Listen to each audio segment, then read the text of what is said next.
Jose Mourinho handed a jail sentence. Coaches have met with UEFA to discuss the away goals rule, and Denmark have named futsal stars and lower league players in their national side. That and more coming up in the next few minutes right here, as I'm your host Matt Froelich, you are the Onefootballers, and this is the Daily News. First up, and it could be time behind bars for Manchester United manager Jose Mourinho, if he wasn't such a world-famous football coach.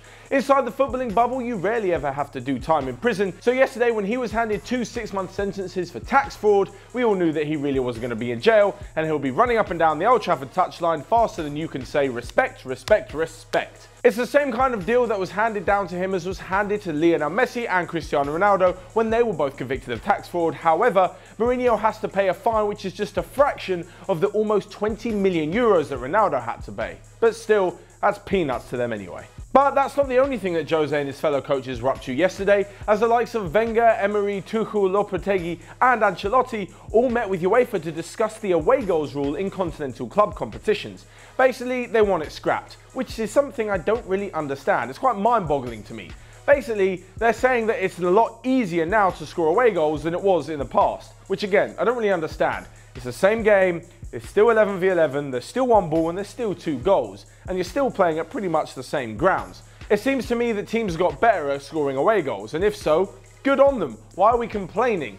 If anything, it's much better to see a team away from home go for a goal rather than just sit back, defend, park the bus, and I'm sounding like Mourinho now, aren't I? Anyways, let me know what you guys think in the comments below. Is it a good thing to scrap the away goal system, or should we keep it? But away from the footballing bubble into the world of normal football, where playing for your national team is just a dream. Until now, that is. The Danish FA have had an argument with the Players' Union, meaning that everyone from the World Cup squad and a few other stars won't be participating in their upcoming international fixtures. That means no Delaney, no Eriksson, and no Nicholas Bentner. What are we going to do?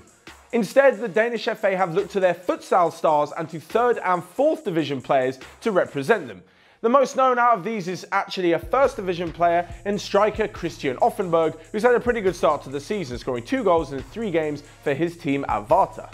The rest of the 1st division and 2nd division don't actually have an international schedule penned into their season, as it doesn't usually affect their players, because let's face it, the best players are coming from abroad and not the lower leagues in Denmark. However, this time there are young players, old players, and in fact, every single person is going to be a debutant. What an amazing story that will no doubt be retold in pubs up and down the country for generations to come. So, whilst we sit here waiting for all of us to be called up to the England national squad after everyone is kicked out for some sort of argument, including myself, why don't you click here to check out all the rest of the footballs we have on Onefootball. That's all from me for today. Make sure you smash the like button down below, leave a comment on all of the daily news, and until next time, I'll see you guys later.